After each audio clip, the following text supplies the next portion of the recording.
झूठ बोलता है। माँ गंगा ने इनको कभी नहीं बुलाया। माँ गंगा ऐसे व्यक्ति को नहीं बुला सकती हैं जो इस देश के अंदर लोगों की लाशों को अंतिम क्रिया भी ना करा पाए। प्रधानमंत्री नरेंद्र मोदी के कुप्रबंधन, नाकारेपन और नाकामी के कारण हुआ। इसलिए हिंदुस्तान जो है अब शमशान और कब्रिस्तान में तब्दील हो गया है।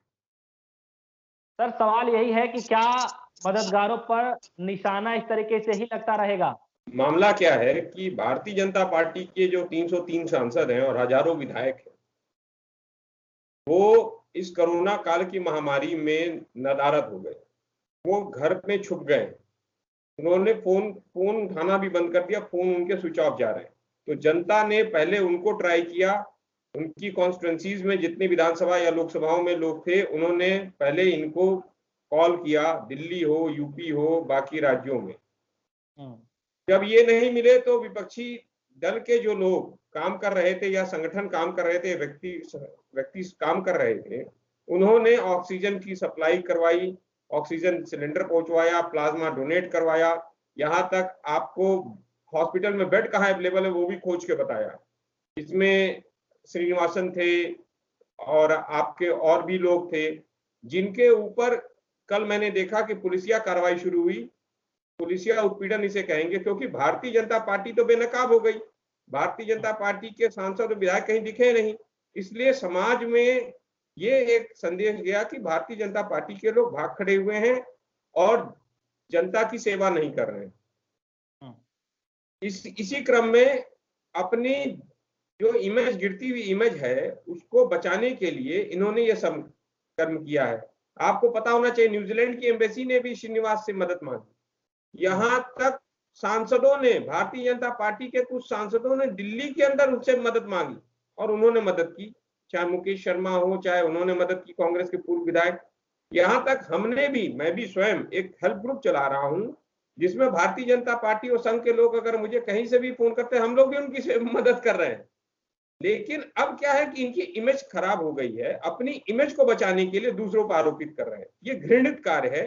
और एक तरीके से आप ये बताइए, जान बचाना क्या गुनाह है इस देश के अंदर? ऑक्सीजन सप्लाई करना क्या इस देश के अंदर गुनाह हो गया है? ये काम सरकार का था।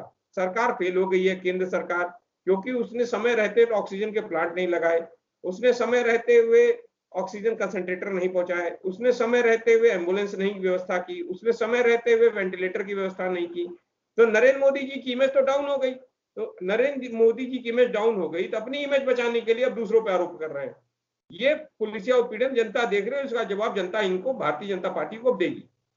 लेकिन मदद करने वाले को इस तरीके से परेशान करना सर कितना जायज लगता है आपको? ये बहुत ही अमानवीय है। आप तो खुद मदद कर नहीं सकते। भोजन, बैठक, विश्राम के अलावा भारतीय जनता पार्टी के सांसद विधायकों को कुछ आता नहीं। संघ के लोग कहाँ हैं? संघ के लोग कहीं दिख नहीं रहे हैं। जब जनता ने और सोशल मीडिया में खासकर जब सवाल उठना शुरू हुआ और मेन स्ट्रीम मीडिया में भी श्रीनिवास और बाकी लोगों का इंटरव्यू छूना शुरू हो गया, तो ये परेशान हो। यहाँ तक जो गोदी मीडिया जिसे कहते हैं, जो मोदी की मीडिया है, उसके भी जो पत्रकार ध्वजावाहक थे, उन्होंने भी श्रीनिवास से मदद मांगी। सबसे बड़ी विडंबना ये है, जो मोदी मोदी का नारा लगाते थे तमाम एंकर, तमाम पत्रकार, वो उनको भी मदद श्रीनिवास ने पहुंचाई।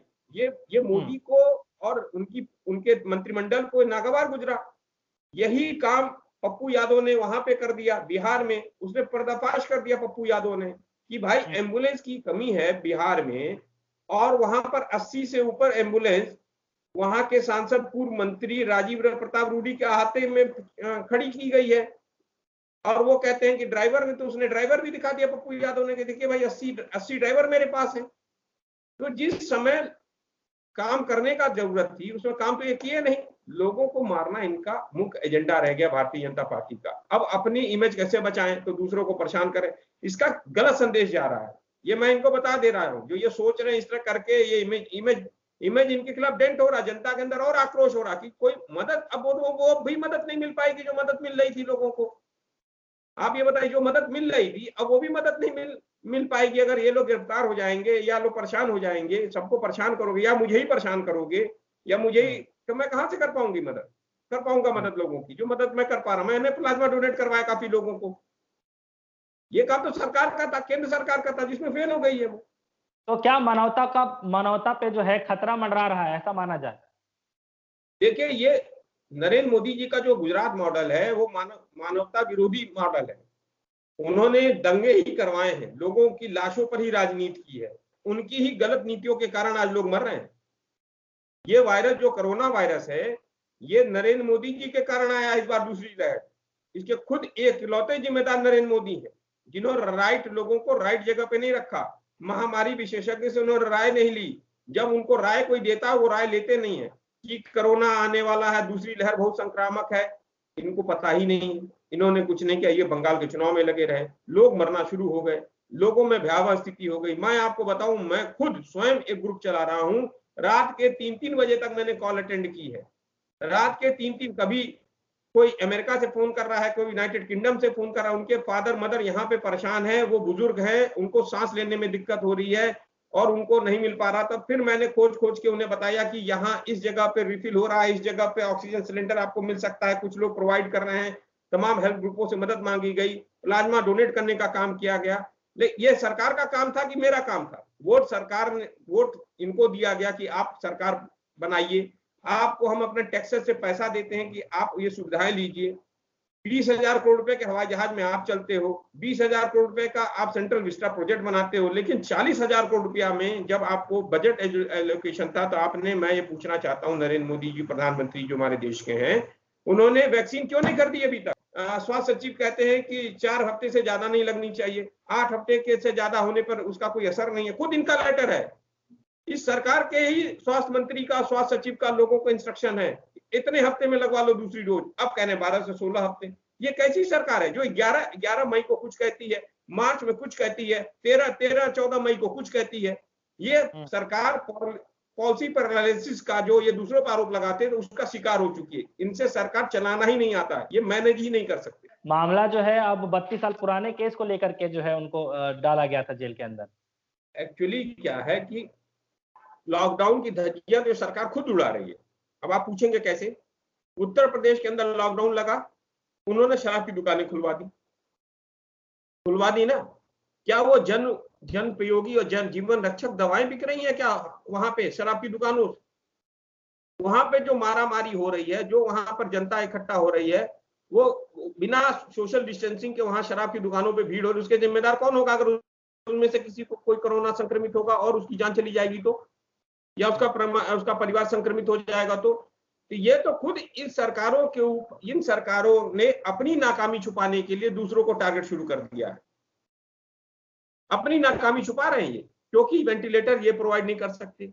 67 वेंटिलेटर फिरोजाबाद में पड़ा हुआ है, कोई बताता है कि 100 वेंटिलेटर बिहार में पड़ा हुआ है, कोई कहता है कि कुछ वेंटिलेटर वहां पर आंध्र प्रदेश में पड़ा हुआ है, कोई कहता है कि इतने फला वेंटिलेटर धूल खा रहे हैं कर्नाटका में। तो ये अपनी नाकामी छुपाने के लिए जो इनको बेनकाब करेगा। अगर एम्बुलेंस इतनी पड़ी हुई है और आदमी जाकर बता दे रहा है इतनी एम्बुलेंस पड़ी हुई है, तो उसका तो शुक्रिया अदा करना चाहिए कि एम्बुलेंस की कमी है। आपको नहीं पता कि एक एम्बुलेंस ने कितने पैसे इकट्ठे किए, कितना पैसा चार्ज किया, आपको मालूम है? अगर एक लड़का अपनी माँ को बचाने के लिए आजमगढ़ से एम्बुलेंस करके, मुंबई वो रहता है उसका परिवार और आजमगढ़ के रहने वाले हैं, उसकी माँ आजमगढ़ चली आई थी, उसको वहां पर दिक्कत हुई सांस लेने में, वो दिन भर बेचारा वहां घूमता रहा, आजमगढ़ में उसको अस्पताल नहीं मिला, और सुनिए वो एम्बुलेंस लेकर गया मुंबई, 2 लाख रुपया लगा। तो जिस समय एम्बुलेंस की कमी है उस समय एम्बुलेंस कोई बेनकाब कर दिया तो गलत कर दिया। इस सरकार अपनी नाकामी छुपाने के लिए लोगों पर आरोप लगा रही है, उनके ऊपर केस दर्ज कर रही है, ये बहुत ही अमानवीय है। बार बार जो है गंगा में इस तरीके से बहती हुई लाशों को लेकर के जो है अब खबरें चल रही हैं, क्या लगता है आपको?